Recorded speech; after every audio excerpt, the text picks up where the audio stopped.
আসসালামু আলাইকুম বন্ধুরা, আজকে আমাদের ছাদ বাগানে একটা বেদানা বা আনাজ যেটাই বলেন তার একটা রিভিউ দেওয়ার জন্য নিয়ে আসছি। প্রথমে বলি, আসলে এইভাবে দেখে কেউ কিন্তু জাত নির্ণয় করতে পারবেন না। এরকম আসলে এখনও কনফিডেন্সলি কেউ হইতে পারে না। হয়তো বা দুই একটা জাত নির্ণয় করতে পারেন, বাট এই জাতটা আপনি কী জাত বলবেন?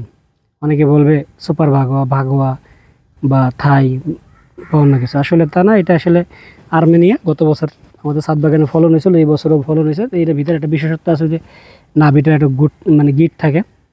প্রত্যেকটা জাতেরই একটা বিশিষ্ট বৈশিষ্ট্য আছে, যেটা আসলে সবসময় বোঝা যায় না।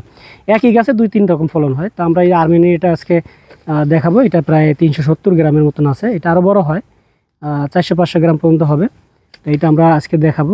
আমরা একটু কাটি, দেখি কি অবস্থা ভিতরে। এটা বীজ হলো সবচেয়ে সফট সিট একটা জাত। মানে আমার ভিতরে আসলে সফট সিটের জাত হলে যেরকম বীজ মুখে দিলেই গলে যায়, তার ভিতরে এটা একটা অন্যতম জাত। আমরা দেখছি যদিও এটার মানে চলনটা সেরকম নাই, কিন্তু জাতটা কিন্তু চমৎকার। অনেকে এটা সংগ্রহে রাখতে পারেন। দেখেন আলহামদুলিল্লাহ, কালার দেখেন, পুরা কালারফুলি। বর্ষাকালে দেখেন, বর্ষাকালে যদি এরকম কালার হয়, আপনার শীতকালে এটা আরও বেশি পারফেক্টেবল কালার হবে। আর আজকের তারিখ হলো 13ই জুলাই। দেখেন এটার চামড়াটাও পাতলা, আহামরি মোটা না। 13ই জুলাই।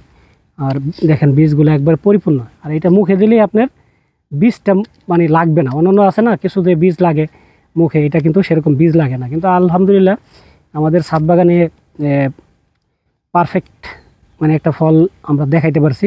আসলে প্রচুর পরিমাণ ছত্রাক আমাদের আসলে জানেন, আঙ্গুর বাগানের সময় দিতে আমাদের বাকিগুলোর তো আমরা যত্ন নিতে পারি না। তারপরও আমরা চেষ্টা করি যে ভালো কিছু করার জন্য। দেখেন ভিতরে একটু দেখেন, আলহামদুলিল্লাহ আল্লাহ তাআলার রহমত। দেখেন এই দেখেন। এবার বাজারের যে বেদানাগুলি কিনে খান, আমার মনে হয় এই কোয়ালিটির হয় না। অনেক সময় এইটারও ফেল হয়ে যায়। দেখেন আমার হাত লাল হয়ে গেছে। এই বর্ষাকালে যদি এই কালার হয়, এটা আসলে ভাবার বাহিরে। আমি আর একটা জিনিস দেখাই, যেটা আপনাদের মানে এই যে যেটা বললাম না, বীজ হলো সফট সিটের। দেখেন এই যে বীজটা, এটা আপনি মুখে দিলে এই বীজটা দেখবেন খুব সহজে নরম হয়ে যাবে, ভেঙে যাবে। তো এইটা একটা ভালো দিক। দেখতেই পারছেন কালারটা, আলহামদুলিল্লাহ এত সুন্দর কালার। ভিতরে দেখেন মানে ভিতরে যে ইটা থাকে ফাঁপাটা, এটা আসলে খুব কম। মানে এর মাংসের বীজটাই বেশি। এই দেখেন আলহামদুলিল্লাহ।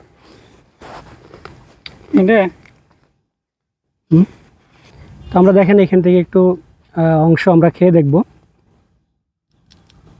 দেখেন বীজগুলোর দানাগুলো দেখেন অনেক বড় বড়।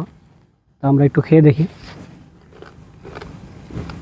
আপনার মনে হয় শব্দ পাচ্ছেন, যে বীজের যেটা শব্দ সেটাও কিন্তু পাচ্ছেন। কিন্তু দেখেন একটা শব্দের পরে কিন্তু সেই শব্দটা পাওয়া যায় না। মানে এটার বীজটা একটু মানে দ্রুত মুখের ভিতরে নিয়ে দেওয়া যায়। এটা ভালো একটা দিক।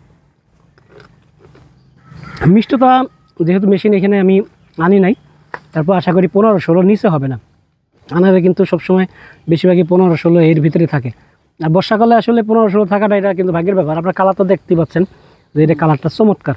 এখানে বলার কিছু নাই, গল্প দিয়ে না। যদি কেউ মনে করেন যে আসলে আনার বাংলাদেশে ভালো হয় না, তাদের জন্য এই রিভিউটা আমরা দিলাম।